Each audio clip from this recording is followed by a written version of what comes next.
امشب در 24 موجی از واکنش‌ها به بازرسی از رابرت مالی برای عملکردش در مدیریت اطلاعات محرمانه.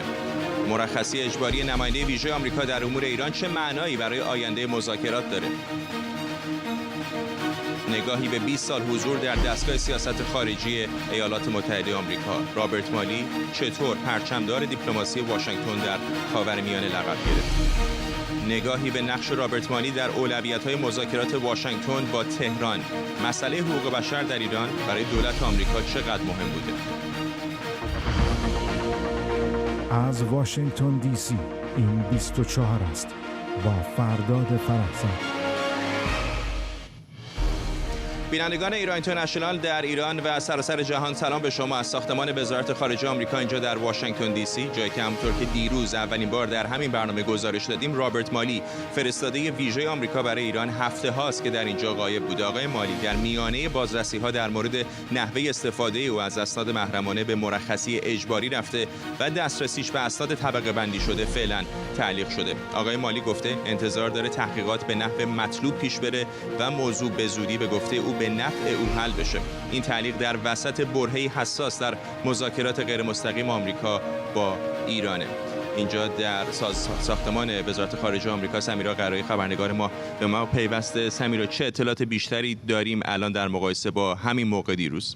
ببین، خب ما اولین رسانه‌ای بودیم که این خبر رو منتشر کرد و بعد از اینکه ما این داستان رو منتشر کردیم رسانه‌های بسیار زیادی هم بهش پرداختند. تمامی رسانه‌های جریان اصلی و مهم ایالات متحده بهش واکنش نشون دادند، اما رسانه‌ای که خب اطلاعاتی رو منتشر کرد همتای ما که در خور توجه بود و تا حدود زیادی میشه گفت که مثل ما خبرشکنی رو انجام داد، CNN بود که اونها از منابع خودشون این گزارش رو منتشر کردن. اتفاقاتی که برای آقای مالی افتاده، اون چیزی که حالا افزون بر دیروز ما میدونیم این هست که از 2 ماه قبل این اتفاقات برای آقای مالی افتاده.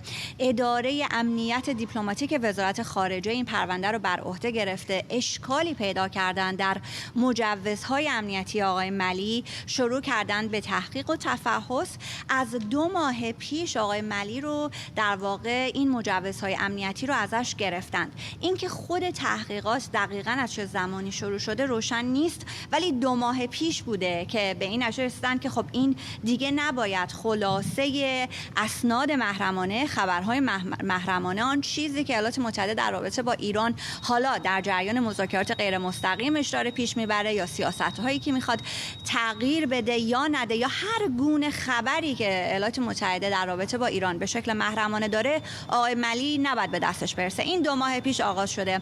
نکته جالب اینه که روز پنجشنبه مرخصی که گفته میشه به او داده شده. در این 2 ماه به نظر میرسه که کاملا از دفتر خودش بیرون گذاشته نشده، یعنی می آمده به وزارت خارجه ولی به چیزی دسترسی نداشته. ببخشید حرفتو قطع می‌کنم، این هم عجیب هست. اینطور نیست چون مثلا کاری که اینجا در وزارت خارجه آمریکا آقای مالی انجام میداد مثلا توسعه فرهنگی که نبود، سری که از حساس‌ترین موضوعات سیاست خارجه آمریکا یعنی بحث هسته ایران، آزادسازی زندانیان داشته چانه زنی می‌کرد و من نمیدونم چقدر میشه با کیفیت بالا چنین کاری رو انجام داد اگر به اسناد طبقه بندی شده دسترسی نداشته باشیم. ببین دقیقاً خیلی عجیبه، انقدر عجیبه که سوالات مطرح شده راجع به عملکرد وزارت خارجه بسیار زیاده و حتی خب برخی اتهام دارن به وزارت خارجه مطرح میکنن. اینکه شما یکی از افراد رده بالای اطلاعاتی امنیتیتون که یک پرونده بسیار مهمی مثل پرونده هسته ایران زیر دستشه، مسئله امنیتی پیدا میکنه. CNN میگه که در مجوز امنیتیش ایرادی وجود داشته. این به این معنی نیست که حالا تاریخ انقضای اون گذشته این نرفته این رو مجددا تمدید بکنه، نه، بحث جدی وجود داره. این که چنین فردی که چنین مسئله‌ای براش پیش آمده همچنان وارد این ساختمان میشه و به برخی از مقام‌های دیگر وزارت خارجه، برخی از دیگر کارمندهای این ساختمون میگن که آقای مالی مسائل شخصی داره، مسائل خانوادگی داره، به خاطر همین الان خیلی درگیر مسائل ایران نیست. خب این خیلی عجیبه، این دروغگویی هست و حتی کارمند این وزارتخانه. و بعد روز 18 ماه اردیبهشت که 18 نه روز 26 اردیبهشت که در کنگره توضیحاتی قرار بوده که وزارتخانه خارجه راجع به ایران ارائه بده. خانم وندی شرمن که در 2015 در تیم مذاکره کننده هسته آمریکا بوده، او رو با آقای پیلی که معاون آقای مالی هست دست میفرستن به کنگره و به سناتورها و کانگرسمن ویمن ها میگن که اعضای کنگره که آقای ملی مسائل شخصی داره در مرخصیه. در بهترین حالت خیلی گمراه کننده است دیگه. این حتی تحقیقات ما رو هم تا جایی دچار اخلال کرد که آیا واقعا ربطی به موضوعات شخصی داره یا نه. دقیقاً ما راجع به اتفاقایی که برای ما با وزارت خارجه افتاد فردا فکر می‌کنم بعد 1 ساعت بشینیم صحبت بکنیم. تا اون جایی که تونستن سعی کردن که جلوی خبر ما رو بگیرند و تا اونجایی که تونستن سعی کردن که به تعویق بیاندازند و خب بسیار ما یه 24 ساعت پرماجرایی داشتیم که تونستیم خبرشکن این مسئله بشیم و اولین رسانه‌ای بشیم که این رو منتشر کرده. حالا بگذریم از مسائلی که برای خود ما پیش آمد، ولی خب کارهایی که کردند اینه که فریبی که دادن حتی کارمندان خودشون رو در رابطه با ملی، تا اینکه روز پنجشنبه تعدادی از کارمندان وزارت خارجه فهمیدن که اصلا این مرخصیه یک مرخصی با حقوقی بوده و از روز پنجشنبه بدل به مرخصی بی حقوق شده. این چیزی بوده. پنجشنبه یعنی دیروز یا پنجشنبه هفته پیش؟ پنجشنبه دیروز. یعنی دیروز این نوع مرخصی او هم تغییر کرده که تو خود پروتکل‌های اداری تغییر مرخصی با حقوق به مرخصی بی حقوق باز خودش نشانه‌های دیگری فرداد از اینکه احتمالاً مسئله پرونده امنیتی آقای ملی دچار تحولات تازه شده، عمق تازه پیدا کرده.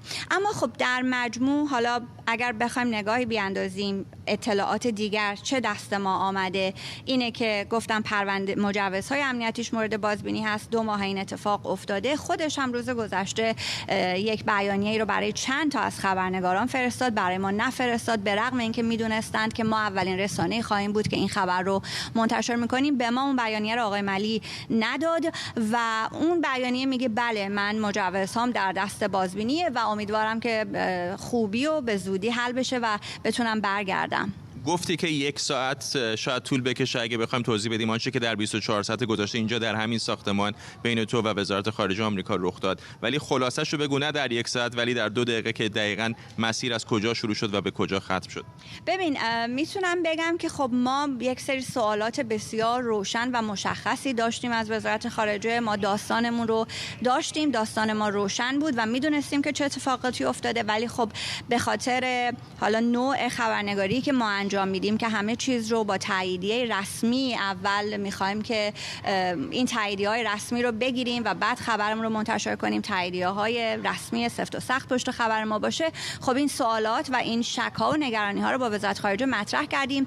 اولین باری که جواب رسمی در این رابطه ما گرفتیم جوابی نبود که مناسب سوال‌های ما باشه. در واقع هیچ کدام از سوالات و شک و شبهه‌های ما رو جواب ندادن. جوابی که به ما دادند که خب چون بیانیه رسمی هست میشه راجبش حرف زد این بود که همچنان وزارت خارجه و همچنان دفتر میز ایران و فرستاده ویژه بدون اینکه نامی از آقای ملی ببرند همچنان داره امور ایران رو هدایت میکنه و در رأس امور ایران و سیاستگذاری‌های آمریکا در قبال ایران هست. خب بعد ما فکر کردیم که ما بعد این رو ادامه بدیم، ما تاییدیه‌های بیشتر میخوایم و خب نوع رویکرد وزارت خارجه غالبا این هست که در بیانیه‌هایی که به ما میدند تا حدودی همیشه سعی میکنن که اطلاعات رو نگه دارن، تایید چیزی رو انجام ندن، چیزی رو تکذیب هم نکنن. مثالش خیلی خوب بحث دیدار ایروانی و آقای ملی بود که اون هم خبر اختصاصی خود ما بود. ما دوباره ازشون پرسیدیم که راجع به آقای پیلی، خود آقای پیلی هم داستان جالبی هست. وقتی آقای ریچارد نفیو رفت ترک کرد پست خودش رو، هیچ کسی در این ساختمان نیامد بگه که معاون آقای ملی رفت. این یک مسئله عمومی هست، یعنی دولت ایالات متحده باید راجع به عزل و نصب ها صحبت بکنه. نگفتند و بعدتر ما متوجه شدیم که آقای آبراهام پیلی آمده. آبراهام پیلی با ما صحبت کرد سر ماجرای اینترنت و حمایت‌هایی که وزارت خارجه می‌کرد. اون زمان من متوجه شدم که آقای پیلی هست، باهاش تونستم صحبت بکنم و متوجه بشم که این آقاست که جایگزین آقای نفیو شده. ما از وزارت خارجه خواستیم که خب حالا توضیح بده که آیا پیلی در حال حاضر متصدی میز ایران هست یا نه، که به ما گفتن ما نمیتونیم جوابی بدیم. داستان‌ها ادامه پیدا کرد. مایل بودند که بدونن ما آیا می‌خوایم روز گذشته خبر منتشر کنیم، آیا قراره که بیشتر صبر کنیم.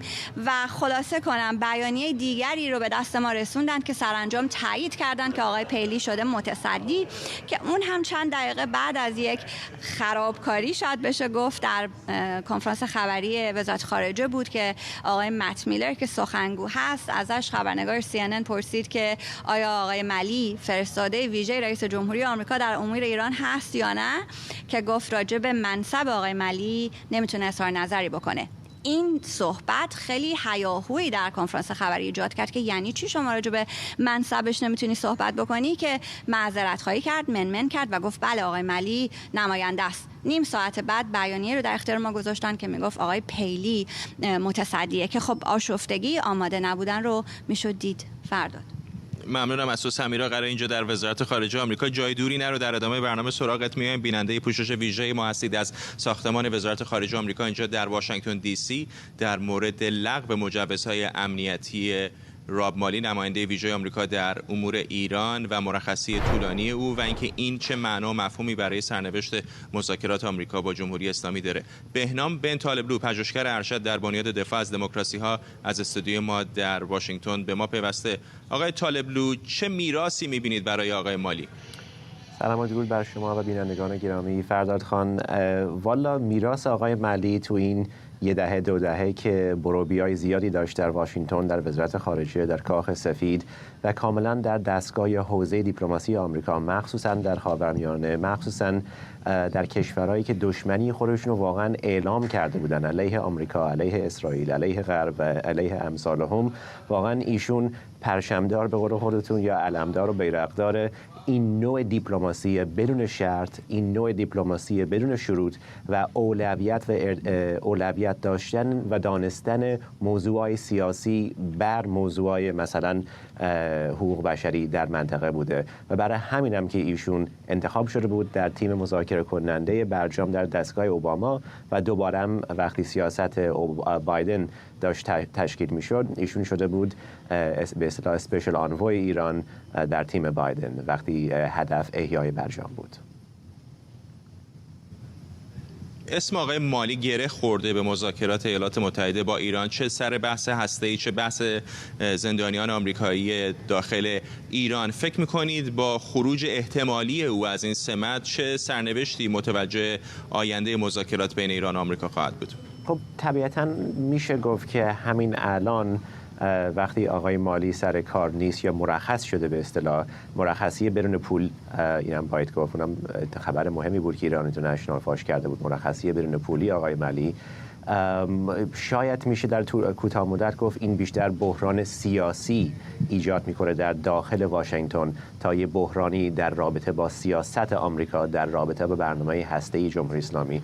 متاسفانه شرایط داخلی ایران آمریکا رو منصرف نکرده از احیای برجام و مذاکره غیر مستقیم تحت مذاکره مستقیم با خود دولت رئیسی. واسه 1.5 سال 2 سال دیدیم هدف احیای خالص برجام بود، الان می‌بینیم هدف هنوز یه چیزی کوچکتر یا کثیرتر از اونه و با مالی یا بی مالی خود دولت بایدن هنوز میخواد از طریق این حوزه خودشو، یعنی از طریق ابزار دیپلماتیک و در حوزه مذاکره خودشو یه جوری از منطقه کنار بکشه و یه جوری سعی کنه بگه من اشتباههای دولت سابق رو در رابطه با ایران، در رابطه با سیاست فشار حد اکثری اصلاح کردم، عوض کردم و میتونیم اولویتمون و اتنشنمون رو به اصطلاح اختصاص بدیم در حوزه های دیگه مانند چین، مانند اوکراین، مانند روسیه. ممنونم از شما. بهنام بن طالبلو، پژوهشگر ارشد در بنیاد دفاع از دموکراسی، از استودیوی ما در مرکز واشنگتن دی سی. خیلی ممنون.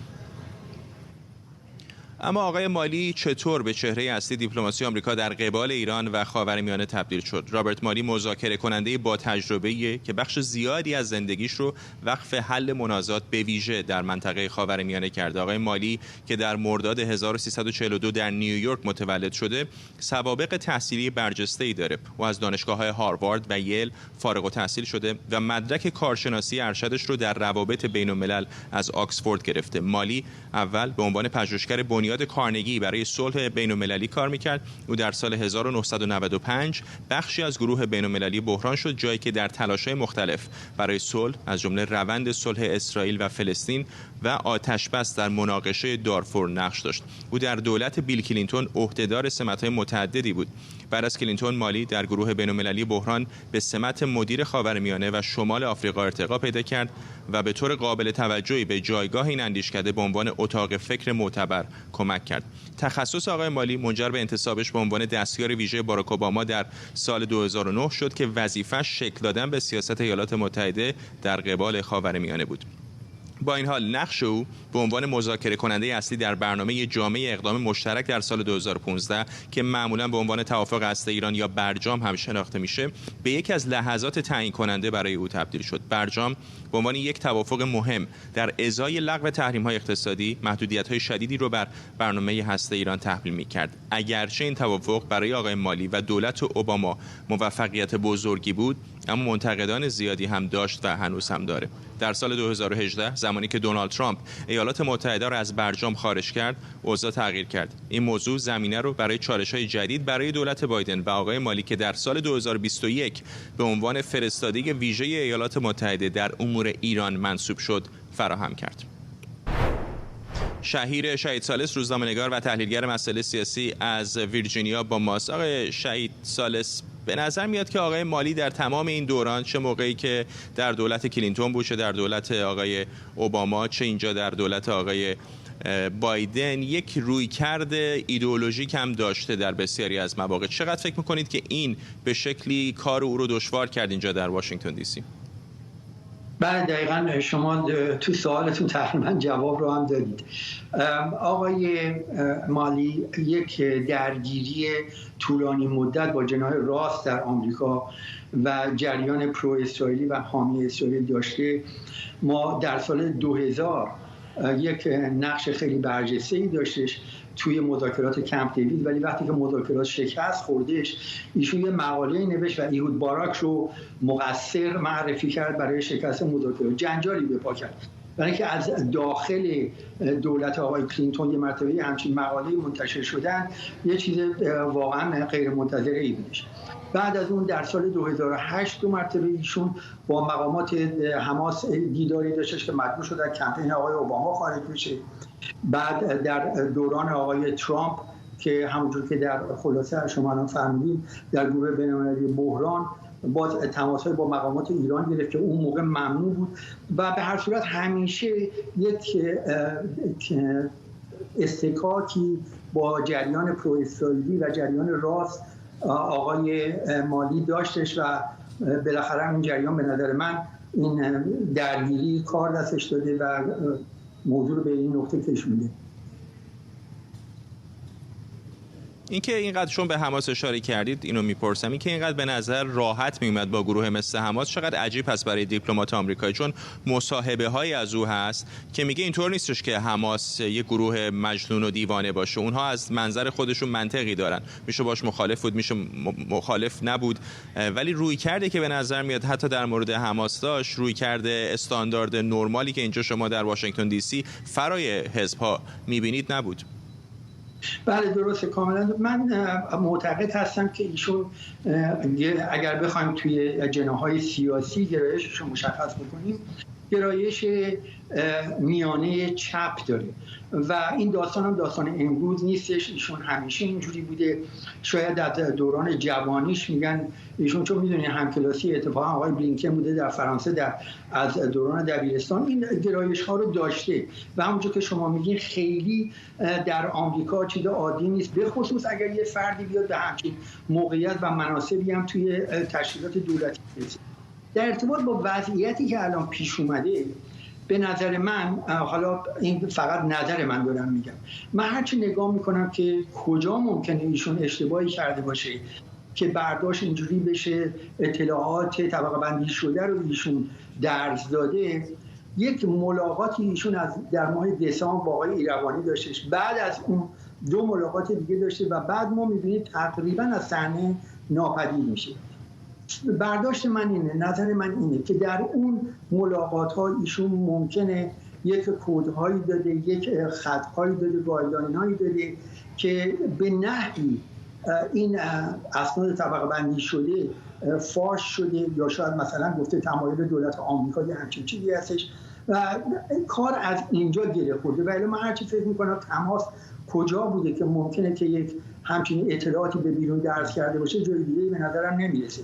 ولی ما به نظر من خیلی قبل از 15 می، شاید 2 ماه قبل از اون، این کنگره جلسه‌ای که در کنگره تشکیل شد و ایشون حضور نداشتش، به نظر من حتی 2 ماه قبل از اون ایشون تقریبا از صحنه ناپدید شده بود و برمیگرده. باز میگم نظر شخصی من هستش، شاید به این ملاقات. آقای شهید ثالث، متوجه هستم که به خاطر زمانبندی دیدار او با سفیر دائم ایران در سازمان ملل متحد چنین گمان زنی رو مطرح می‌کنید، ولی بعد اشاره بکنم که ما هیچ سندی نداریم که درز اطلاعاتی صورت گرفته. تمام آنچه که ما در این مقطع می‌دونیم این هستش که به خاطر نحوه مدیریت اطلاعات طبقه بندی شده هستش که آقای مالی تحت بازرسی قرار داره. این که با چه کم و کیفی این اطلاعات سوء مدیریت شده رو هنوز جریانش رو کامل نمی‌دونیم. ولی چون اشاره کردید به وزیر خارجه آمریکا آقای آنتونی بلینکن و اینکه همکلاس بوده با آقای نماینده ویژه آمریکا در امور ایران آقای راب مالی و میدونیم که اتفاقا با رئیس جمهوری پیشین آمریکا آقای اوباما هم همکلاس بوده، میخوام اینو ازتون بپرسم که چه هزینه سیاسی میتونه داشته باشه برای این چهره، به خصوص آقای بلینکن که الان رئیس در واقع این دستگاه دیپلماسی آمریکا هست، وزیر خارجه این کشور هست، اگر خطا یا خلافی که آقای مالی کرده باشه نشون بده که ضربه مهمی مثلا به ایالات متحده زده. ببینید، باید ببینید الان مسئله در چه سطحی مطرح هستش. شما حتما اطلاع دارید که الان جریانی که یا تشکیلاتی که داره رسیدگی میکنه به این مسئله در داخل وزارت امور خارجه آمریکا هستش. کار هنوز به وزارت دادگستری نکشیده.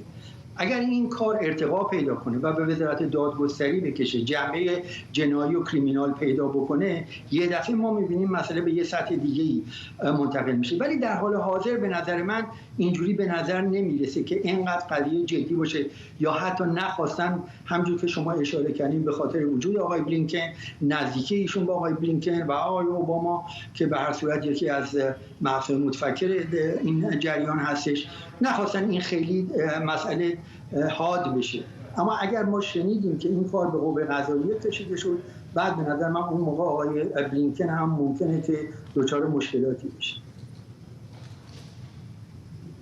آقای شهید ثالث، من در موقعیت دشواری قرار میدین چون ما هنوز تحقیقاتی داریم انجام میدیم، شاید خیلی موضوع جدی‌تر از اونی باشه که شما مطرح میکنید، ولی ممنونم. فعلا شهید ثالث، روزنامه‌نگار و تحلیلگر مسائل سیاسی از ویرجینیا با ما.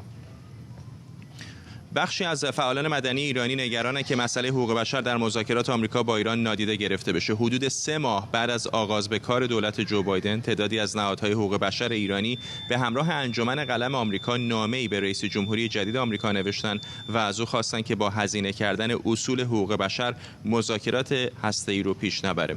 جزئیات مذاکرات پشت پرده آمریکا و ایران مشخص نیست، اما واشنگتن پست در گزارشی که اواخر خرداد ماه منتشر شد، فاش کرد که 3 خواسته اصلی آمریکا در آخرین مذاکراتی که با ایران داشته، محدود شدن برنامه هسته‌ای، توقف حمله نیروهای نیابتی ایران به آمریکایی‌ها در سوریه و آزادی 3 زندانی آمریکایی در ایران بوده. ظاهراً اما مسئله حقوق بشر در ایران جایی در این اولویت‌ها نداره. وزیر خارجه ایران در اوج اعتراضات اخیر گفته بود آمریکایی‌ها به صورت خصوصی پیام دادن که به دنبال احیای برجام هستند. رابرت مالی اما در اون زمان به ایران اینترنشنال گفت که چنین پیامی به ایران فرستاده نشده. ما در جریان اظهارات وزیر خارجه ایران هستیم. ما پیشتر هم به روشنی و در ملأ عام گفتیم پیامی به دولت ایران در این رابطه نفرستاده ایم. اما الان پیام ما این است: 1. کشتن مردم ایران را متوقف کنید و 2. فرستادن سلاح به روسیه را هم همینطور. از این سلاح‌ها برای کشتن اوکراینی‌های بیگناه استفاده می‌شود. همانطور که قبلا هم گفتیم در حال حاضر برجام 2 ماه است که متوقف شده و الان چیزی در دستور کار ما نیست. تمرکز ما جایی است که چشم‌های جامعه جهانی بهش دوخته شده، یعنی 1. آنچه در ایران می‌گذرد، معترضین شجاع و سرکوب وحشیانه آنها، و 2. اینکه رژیم ایران در حال فروختن پهپاد به روسیه است.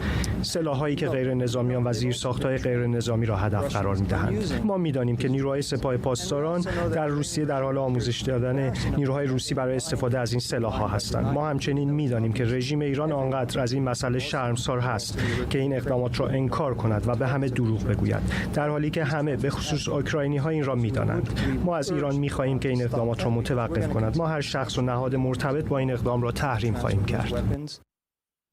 بخشی از صحبت‌های رابرت مالی بود در گفتگو با همکارم سمیرا قرایی که همین حالا اینجا دوباره در وزارت خارجه به ما پیوسته. در همین مصاحبه اتفاقا موضوع اعتراضات ایران و توییت جنجالی که آقای مالی زده بود اون موقع رو هم مطرح کردی که به یاد داریم چقدر در بین فعالان ایرانی اون موقع واکنش‌های تندی داشت. بسیار سر و صدا کرد. در بحبوحه اعتراضات مردم ایران بودیم که آقای مالی اومد توییت کرد که خواسته ملت ایران اصلاحات، ریفرمه، که خب در توییتر خیلی واکنش‌های بسیار زیادی گرفت و خب یک خواسته بسیار روشنی مطرح میشد، اینکه چرا شما راجع به خواسته ما صحبت میکنی، شمایی که در آمریکا هستی و فرستاده ویژه رئیس جمهوری آمریکا هستی و خب به زعم برخی از ایرانی ها حالا اونها معتقدن که آقای مالی اجندای خاصی داشته یا همه اینها، به هر حال برای مردم خیلی مسئله شده بود این توییت و ما اون زمان خواستیم که با آقای مالی راجع به این صحبت بکنیم و این شانس رو داشته باشه که بتونه توضیح بیشتری بده، که در همون ابتدای امر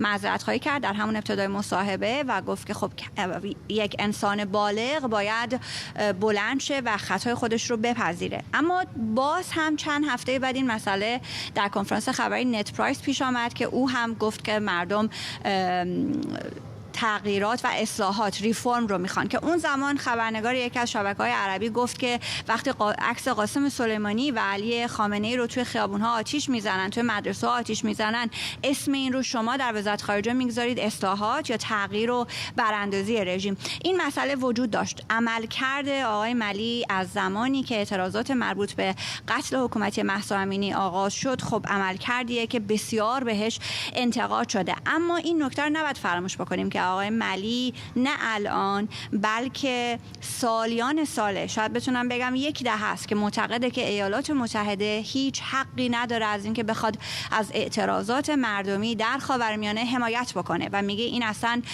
دخلی به ایالات متحده نداره و هیچ موردی هم نبوده که آمریکا بخواد درش موفق عمل کرده باشه. و خب در اعتراضات مربوط به ایران هم دیدیم که حمایت اونچنانی از مردم ایران نشد. اگر از مردم ایران صحبت شد مشخصا گفتند که ما پشت زنان و دختران می ایستیم و بحث اینترنت بود. در مجموع اعتراض هایی که از سوی فعالان جامعه مدنی، فعالان حقوق بشر میشد به اقداماتی که میز ایران داشت انجام میداد، خب اعتراضات بسیار زیادی بود، دامنه گسترده‌ای داشت. اما خب اون اعتراضات خورد به بنبست مذاکرات احیا. یعنی ما تقریبا همون زمانهایی که اعتراضات در ایران آغاز شده بود دیگه بحث بود که خب ایران هم دیگه پشت کرده به احیا و برجام احیا نخواهد شد. چندین مدت سکوت خبری بود تا اینکه خب خود ما در ژانویه اعلام کردیم که با ایروانی همین آقای مالی دیدار کرده، که خب نشستن زانو به زانوی کسی که نمایندگی میکنه جمهوری اسلامی را در یک سازمان بین‌المللی برای فعالان حقوق بشر بسیار سنگین بود. فرداد برای ایران و آمریکا هم اقدام عجیبی بود چون مذاکرات مستقیم نداشتن، هرگز نداشتن و خب ما میتونیم به راحتی به لحاظ تکنیکی اشتباه نمی‌کنیم اگر بگیم که مذاکره مستقیمی صورت گرفت بین آقای مالی و آقای ایروانی. خب حالا این که چقدر از جنبش مردمی ایران حمایت کرد خود آقای مالی یا نکرد با اون جمله بندی بسیار غلطی که انجام داد راجع به اصلاحات و اینا، اما در مجموع به خاطر اینکه افتاد دنبال پرونده زندانیان دو تابعیتی، حداقل از این منظر سعی کرد که یک اقدام بشردوستانه‌ای رو بخواد انجام بده.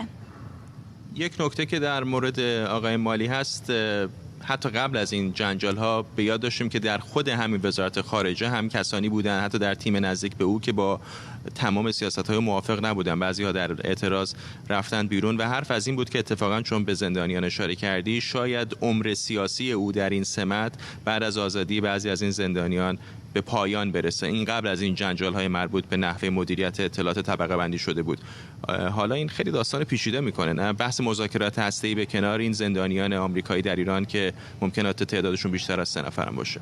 دقیقاً. ببین بحث خیلی پیچیده شده. در این یک هفته گذشته اتفاقات جالبی افتاده که شاید در یه آینده نزدیک یه ذره پازل بهتر شکل بگیره، سر در بیاریم که چه اتفاقی داره میفته.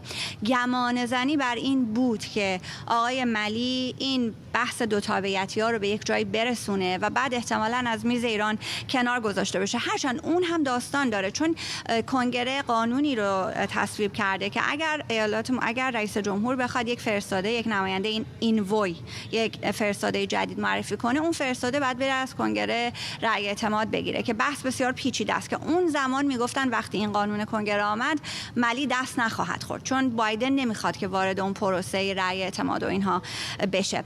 ولی خب الان به هر حال آقای پیلی هست، ممکنه که آقای پیلی متصدی هم بمونه تا نوامبر 2024. اینها رو باید ببینیم. اما مذاکرات مربوط به آزادسازی زندانیان دو تابعیتی که گفتیم شاید بشه نقطه عطف کارنامه کاری ملی در این 2 سال 3 سال، که خب متاسفانه یا خوشبختانه یا بهتر هیچ صفتی به کار نبرم، هیچ دستاورد ملموسی نداشت آقای ملی در این میز ایرانی که در اختیارش گذاشتن 1 هفته بعد از اینکه آقای بایدن اومد روی کار. این دو تابعیتی ها رو گمان می‌کردن که بتونه آزاد بکنه، بشه نقطه عطفش و خب کنار گذاشته بشه. که این اتفاق، میگم هفته گذشته اتفاقات جالبی افتاد. خبر میدل ایست آی بود که گفتند که یک فرد دیگری هم هست، زندانی 4می هم هست و مذاکرات دو تابعیتی ها هم در کنار هسته‌ای و باقی صحبت‌ها به یک، حالا نمیشه گفت بنبست، ولی به یک چالشی برخورده و یک دشواری برخورده که خب اون رو همچنان باید پیگیر بود، بعد دید که چه خبری هست، چگونه است. روشن نیست دقیقاً که اون نفر 4م آیا یک فرد تازه است، آیا راجع به آقای شهاب دلیلی که داره گرین کارت هست داریم صحبت می‌کنیم. ولی این وظیفه تسکی که بر عهده آقای ملی گذاشتند، خب این رو پیشتر در سال 2013 تا 2015 نداشت. بحث دو تابعیتی ها در اون زمان که به حال یکی از موفقیت های دولت اوباما هم به شمار می رفت، آزادی جیسون رضاییان و آقای حکمتی و آبدینی و آقای خسروانی، اون رو یک تیم مذاکره کننده‌ای داشت هدایت می کرد در کنار مذاکرات هسته‌ای که اون تیم اتفاقا خیلی محرمانه رفتار می کرد. یعنی همین آقای ملی یا حتی تا بعد از یه مدت خانم شرمن، آقای مونی که اون زمان اینا در درگیر مذاکره بودن، نمیدونستن چه اتفاقی داره میفته. آقای برت مکگیرک بود که در اون زمان داشت و تابعیت رو یا بحثش رو پیش میبرد، نه با تیم هسته ایران بلکه با تیمی که نیروهای اطلاعاتی امنیتی ایران بودند. از وزارت اطلاعات آدم میآمد برای مذاکره در رابطه با دو تابعیتی ها. بحث بسیار ظریف و محرمانه‌ای بود که آقای برت مکگیرک داشت دنبال میکرد. حالا بیایم الان برگردیم به سال 2023. اتفاقی که افتاد چه بود؟ آمدن دوباره برت مکگیرک بود، سفرش به عمان بود، سفری که میدونیم روز 8 ماه می انجام شد به عمان و آقای مالی حضور نداشت و الان میدونیم که همون زمان مجوز امنیتیش رفته بود تو دست بازبینی. همونطور که در این 24 ساعت گذشته ترکش این خبر خروج آقای مالی، خروج احتمالیش از این سمت اینجا واشنگتن رو به لرزه انداخته، مطمئنم مقامات جمهوری اسلامی در تهران هم دارن دنبال میکنن. چه واکنش‌هایی دیدی در این ساعت‌های پیش رو گذشته؟ ببین، چیزی که من دیدم یک مقاله خیلی کوتاهی بود مال خبرگزاری جمهوری اسلامی ایران، ایرنا، که البته منطق عجیبی داشت، ولی خب به هر حال واکنش جمهوری اسلامی دیگه که به فال نیک گرفته و میگه هر وقتی که یک نفر از تیم هسته‌ای ایالات متحده جابجا شده برای ما اتفاق مثبتی بوده. اشاره هم به 2 نفر میکنند. یکی آقای ریچارد نفیو هست که از تیم کناره‌گیری کرد همون زمانی که اصلا تیم آمریکا فکر میکنم در وین بود که خبر آمد که آقای نفیو ترک کرده هتل رو، و دیگری آقای شپیرو که یکی از نزدیکان آقای بلینکن هست و بهش میگن نجواگر اسرائیل، کسیه که بسیار سیاست‌های اسرائیل رو خوب میشناسه و یکی از مثل چسب میمونه بین ایالات متحده و اسرائیل و همیشه سعی میکنه که اتحاد اینها رو نگه داره و میدونه چی به چیه، چه خبره در اسرائیل، در ایالات متحده دولت مردان چگونه فکر میکنند. اون هم در تیم آمریکا حضور داشت. این 2 نفر آمدن بیرون و برای جمهوری اسلامی از قضا اون 2 تا تغییر اگر میخواست دنبال منافعش باشه، بله اون 2 نفر که رفتن جمهوری اسلامی میتونست به منافعش نزدیک باشه، ولی اون 2 نفر رفتن چون با آقای ملی مسئله داشتن. حالا رفتن آقای ملی قطعا با رفتن ریچارد نفیو فرق داره. آقای نفیو اون زمان مذاکرات رو ترک کرد، اومد چند ماه پیش تیم ملی رو استعفا داد و رفت. هیچ وقت نگفتن که چه مشکلاتی با ملی داشت و چرا استعفا داد. خودش هم من چند بار خواستم باش صحبت بکنم، گفت چون من هنوز در وزارت خارجه کار میکنم نمیتونم راجع به این مسائل صحبت بکنم. رفتن آقای ملی با رفتن اون 2 نفر فرق داره. رفتنی که خب آقای نفیو مانده در وزارت خارجه، اما فرد دیگر آقای شپیرو باز در یک اقدام جالب دیگر که شاید بشه همه اینا رو کنار هم قرار داد به یک تصویر بهتری رسید از ماوقع، برگشت آقای شپیروست که روز گذشته آقای بلینکن مجددا آقای شپیرو رو به عنوان یکی از معاونان ارشد خودش در امور منطقه دوباره منصوب کرد. ممنونم از تو سمیرا. قرار اینجا در وزارت خارجه آمریکا، میدونم که این داستان حالا تمومی نداره. ممنونم از تو. بیننده برنامه 24 هستید از وزارت خارجه ایالات متحده آمریکا اینجا در واشنگتن دی سی. همونطور که احتمالاً در جریان هستید و در طی برنامه امروز و دیروز شنیدید، آنتونی بلینکن نماینده ویژه آمریکا در امور ایران به خاطر آنچه که نحوه مدیریت او در مورد اسناد طبقه بندی شده خوانده شده تحت تحقیقات دولت آمریکا است و فعلا از سمتش به مرخصی رفته. سینا عزودی پژوهشگر روابط بین‌الملل در شورای آتلانتیک از واشنگتن و شهرام خلدی استاد تاریخ و علوم سیاسی از آنتاریو با ما هستن. آقای عزودی، به نظر شما این واکنش، البته اولین واکنشی هستش که ما دیدیم که امروز ایرنا منتشر کرد از ایران، واقعا مقامات جمهوری اسلامی خرسند هستند از رفتن احتمالی آقای مالی یا این روغن ریخته است که دارن نظر امام حسین میکنن؟ البته بگم من شورای آتلانتیک نیستم، من دانشگاه جورج واشنگتنم، با شورای آتلانتیک خیلی وقت همکاری ندارم، ولی در مورد اشکال اینه که دیدگاه تهران چیه من مسلما نمیتونم برای اونها صحبت بکنم، ولی برداشت من اینه که مسلما در تهران خیلی نزدیک رو دنبال خواهند کرد که چه کسی اگر آقای راب ملی بره، تاکید میکنم اینا فعلا مرخصی هستن، اگر آقای تحقیقات معلوم بشه که آقای راب ملی اسناد طبقه بندی شده رو درست باشون رفتار نکرده یا حالا هر چی به هر دلیلی بخواد آقای راب ملی از کارش بره، باید دیدش که چه کسی جاش میاد و اینه که برداشت ایرانی ها از اون آقا چیه و اون یا خانوم و به اصطلاح روی کرده اون کسی که آقای راب ملی رو باز تاکید میکنم اگر برن روی کرده ایشون به مذاکرات اگه بخواید شرط بندی کنید به نظرتون کی خواهد بود؟ اصلا من همچین چیزی ببینید، این تحقیقاتی که دفتر حفاظت دیپلماتیک وزارت خارجه داره انجام میده و FBI داره انجام میده که این همیشه یک استانداردیه که همیشه همینطوره که یعنی وزارت خارجه و FBI با هم همکاری میکنن، نتیجه تحقیقاتشون رو میدن بیرون، حالا یا گناهکار هستن یا گناهکار نیستن.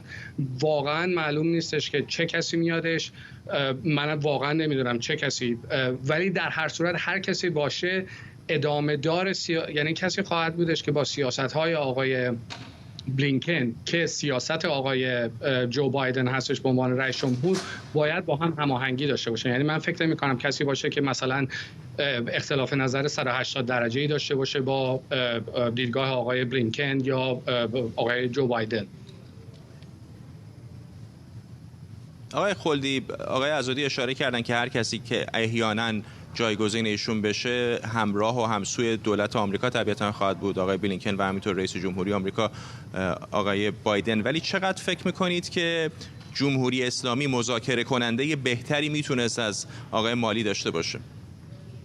به نظر من قربان اول خدمتتون درود میفرستم به خدمت جناب عزودی و همه بینندگان.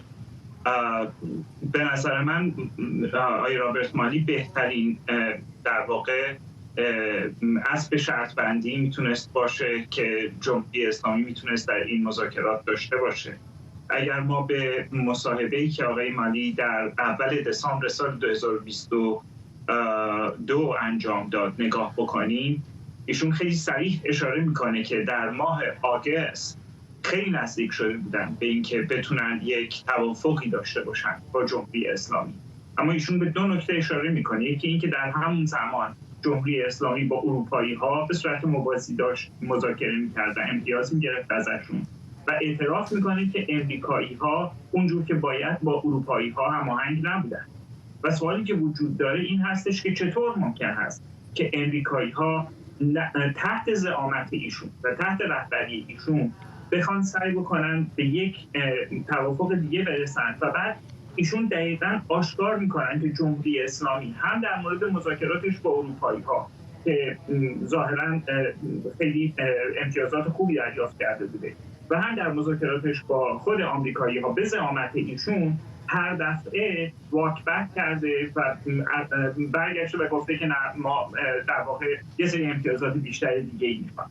بنابراین به نظر من از نظر آمریکایی‌ها و از نظر اروپایی‌ها توپ همیشه در زمین جمهوری اسلامی بوده، یعنی اونها تا اونجایی که میتونستن مذاکره کردن، ولی به نظر من هر کس دیگه‌ای که بیاد به هر حال باید این کنگره بپذیردش و با توجه به جدی که ما داریم ظرف 10 ماه آینده به سمت انتخابات ریاست جمهوری آمریکا این بسیار دشوار خواهد بود. من گمان نمی‌کنم که هیچ کس بخواد جای آقای مالی رو به این شکل پر بکنه و جمهوری اسلامی و ایالات متحده در این بنبست به این شکل ادامه خواهند داد مگر اینکه جمهوری اسلامی حاضر بشه که حالا بر اساس یک امتیازات شخص ثالثی، یک کشور ثالثی، یک میانجیگری ثالثی به یک سری توافق‌های خیلی رسمی بندن. آقای عزادی، میدونیم که بالاخره تمرکز اصلی آقای مالی طبیعتا موضوع ایران بوده، چه بحث هسته‌ای چه بحث زندانیان. ما نمیدونیم جزئیات این تحقیقات چه هست، ولی میشه حدس زد که بالاخره احتمالاً یک ربطی به کار ایشون با ایران داره. اگر مشخص بشه که خلاف احتمالی خلافی جدی بوده، چقدر رسوایی بزرگی خواهد بود نه فقط برای او بلکه برای دولت آمریکا. ببینید اول باید ببینید سه تا نکته رو باید یعنی در این تحقیقات سه تا چیز رو باید در نظر بگیریم. یکی اینه که نیتشون چی بوده، یعنی اینکه آیا به قصد همچین کاری کردن یا پیش میاد در دولت آمریکا که کسی اشتباهی میکنه، سهل انگاری بوده. اینه که شدتش چقدر بوده و اینه که سوم اینه که وقتی که آقای معلی متوجه شدن آیا سعی کردن که این اشتباه رو سهل انگاری رو درست بکنن یا نه. همه اینها توی تحقیقات مشخص میشه و بعد از اون حالا ممکنه گفتم تو حرفام ممکنه گناهکار تشخیص داده بشن، ممکنم هست نه. من فکر میکنم که فکر میکنم که بیشتر در جو سیاسی واشنگتن تأثیر داره. یک بمب خبریه در واشنگتن، برای همین هم هستش که خیلی‌ها بهش توجه میکنن، ولی در کل فکر نمی‌کنم در کل سیاست خارجی آمریکا تأثیر بذاره. در هر صورت وظیفه دولت آمریکا اینه که و تلاش دولت آمریکا این هستش که زندانی‌های سیاسی که در ایران هستن، اون 4 نفری که در ایران هستن رو آزاد بکنن و هدف دوم آمریکا اینه که در هر دولتی هدف دولت آمریکا این بوده که مطمئن بشن که ایران برنامه اتمیش به سمت تسلیحات اتمی نمیره. و سوم اینه که برداشت من حداقل در دولت بایدن اینه که اگر اسرائیل بخواد به یک حمله به اصطلاح یک جانبه دست بزنه علیه برنامه اتمی ایران، فکر میکنم که دولت بایدن هدفش اینه که همچین کاری رو اسرائیلی‌ها نکنن، حداقل بدون هماهنگی با دولت آمریکا. آقای عزادی، اگر بخواید قبل از این داستان تعلیق آقای مالی به او یک نمره‌ای بدید به عمل کردش، چطور ارزیابی میکنید کار او رو؟ در چه زمینه‌ای؟ کلی؟ در زمینه گروگانگیری در ایران یا زندانیان آمریکایی در ایران و البته مهمتر از همه بحث هسته‌ای. به نظر من بزرگتر موفقیت آقای راب مالی در این سعی کردن برای آزادی زندانیا بود، برای اینکه دید البته در برنامه خود شما هم بودش، دیدی که آقای مالی و کسایی مثل ایشون مثل آقای جان کری و بقیه دارن اینه که بله دولت ایران یه رژیم بسیار بده، ما باهاش مشکل داریم، ولی در هر صورت دولت آمریکا مجبوره و تاریخ هم ثابت کرده که مجبوره با دولت‌های سر کار بکنه که سر کله بزنه که از لحاظ داخلی خوب نیستن. حالا این در مورد مسئله زندانیان سیاسی. در مورد برنامه اتمی و مذاکرات اتمی و حداقل احیای برجام باید بهتون بگم که شاید به زور ممکنه قبول بشن، برای اینه که از یه طرف هم باید تهران رو نگاه بکنیم که هر چقدر توافق به توافق نزدیک بودن، آخرش تهران بودش که مثلا لحظه آخر کشید عقب. ولی جمله صحبتم اینجا تموم میکنم در مورد آقای مالی. یک صحبت خیلی جالبی کرده بودن، یک مصاحبه کرده بودن، گفته بودن که مذاکره با ایران مثل دو نفر شطرنج بازه که از طریق پیامبر، از طریق نامه‌بر دارن سعی میکنن با هم شطرنج بازی بکنن و این وسط ممکنه هر حرکتی گم بشه. بنابراین تا حدودی هم باید اینو در نظر گرفتش که عدم مذاکرات مستقیم بین ایران و آمریکا خیلی تاثیر گذاشتش روی اینه که برجام بتونه موفق بشه احیاش یا نتونه. آقای خلدی شما عملکردش رو چطوری می‌بینید؟ به نظر من عملکردش رو باید در چارچوب برخورد دولت بایدن به قضیه نگاه بکنیم.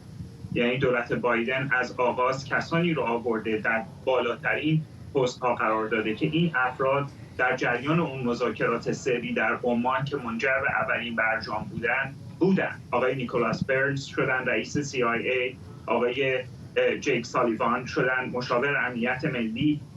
بعد من عذر دولت آقای بایدن در مورد اینکه نتونسته این قضیه رو به شکلی که از نظر استانداردهایی که خود دموکرات‌ها بهش در واقع اتکا میکنن به نتیجه برسوندشون به موازات مسئله گروگان‌هایی که در ایران وجود دارن. و فراموش نفرمایید دموکرات‌ها به خصوص در طی انتخاب آقای ترامپ در سال 2016 از یک چیزی که من بهش میگم سندروم بنغازی رنج میبرن.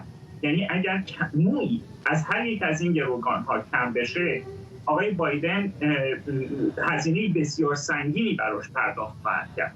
و بقیه من آقای مالی و در چارچوب اون دولت آقای بایدن در این مورد در مجموع رفوزه شدن.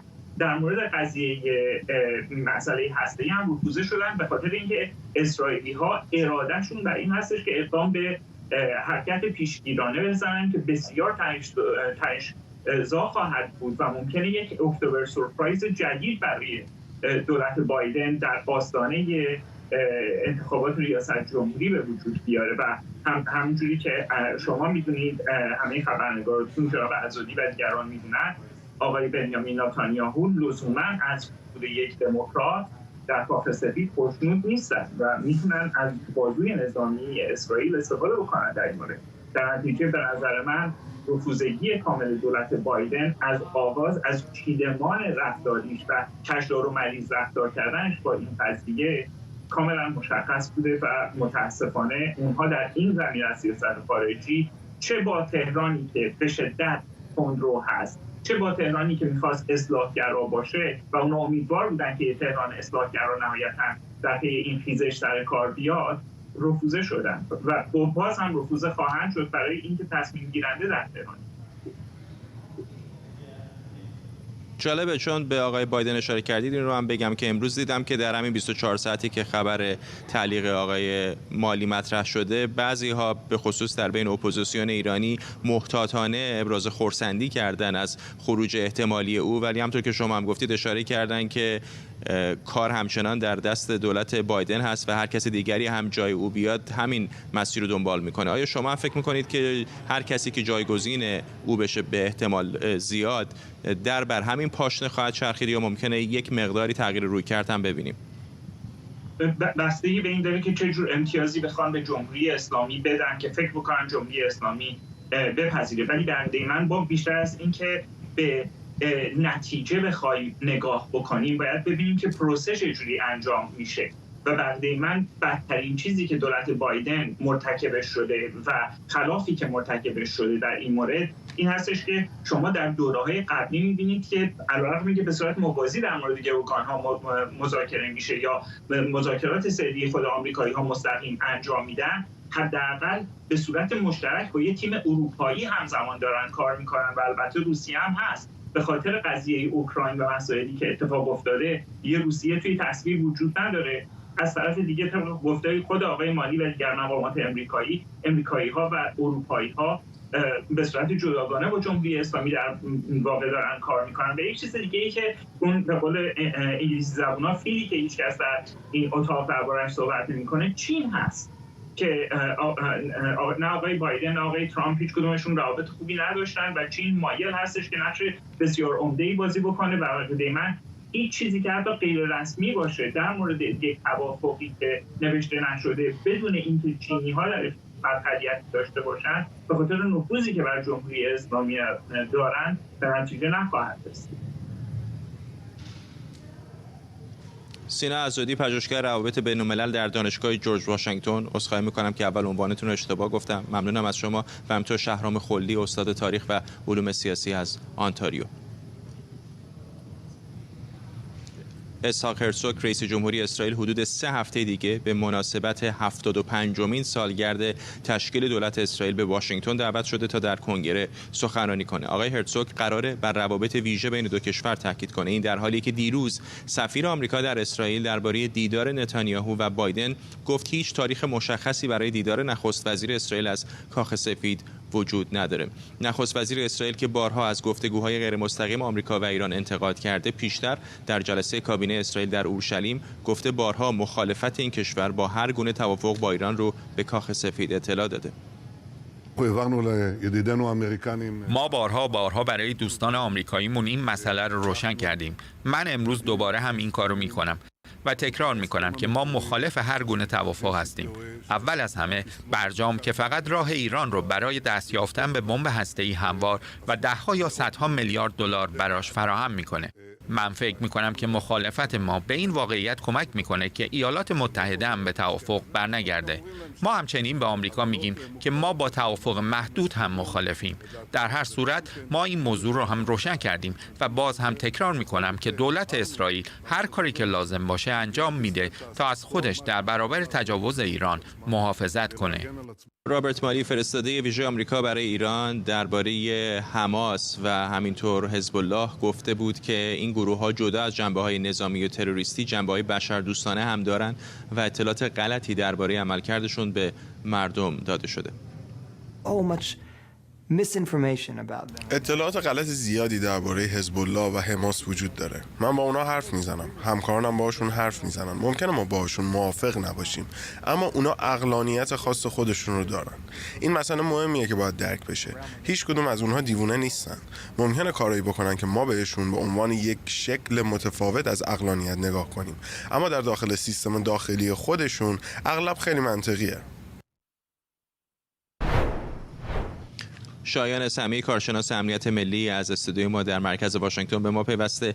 آقای سمیعی، در بهترین حالت آقای مالی چهره جنجالی بوده، نه فقط اینجا در واشنگتن دی سی بلکه در خاورمیانه هم همینطور. میدونیم که بسیاری از اسرائیلی‌ها هم با دیده شک و تردید به بعضی از عملکردهای او نگاه می‌کردن، به خصوص با توجه به مواضعی که در مورد گروه‌های مثل حماس و حزب الله گرفته.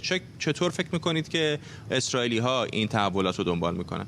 با درود به شما و مردم شجاع ایران. ببینید، مسئله‌ای که برای آقای مالی وجود داره در روند کاری ایشون 2 تا دیدگاه هست. یک دیدگاه واقع گرایانه سرسخت و دوم دیپلماسی نرمخویانه.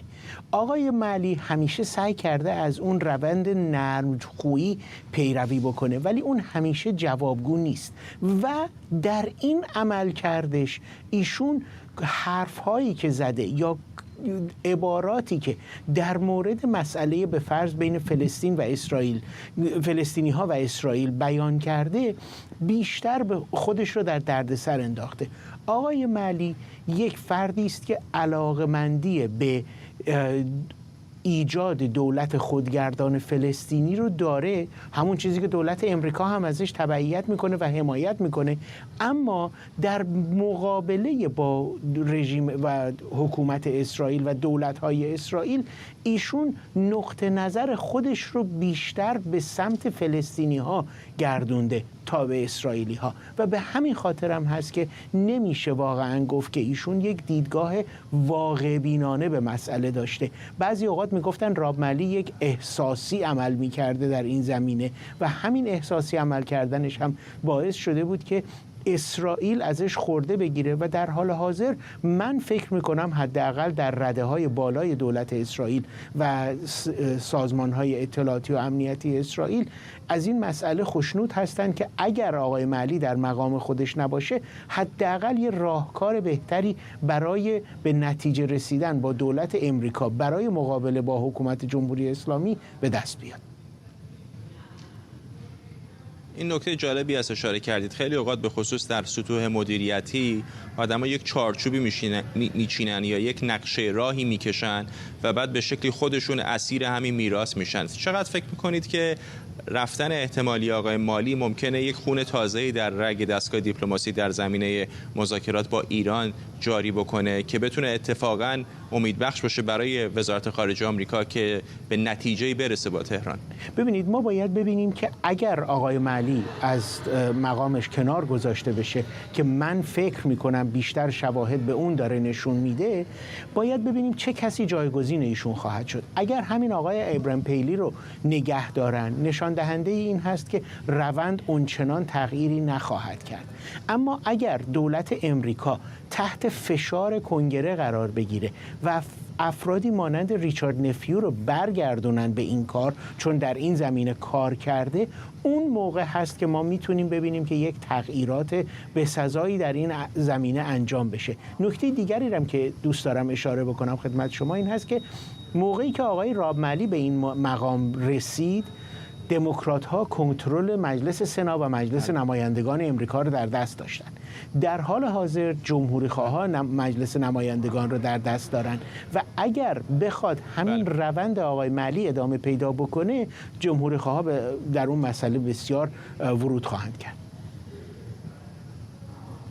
ممنونم از شما شاهین سمیع، کارشناس امنیت ملی از استودیوی ما در مرکز واشنگتن دی سی.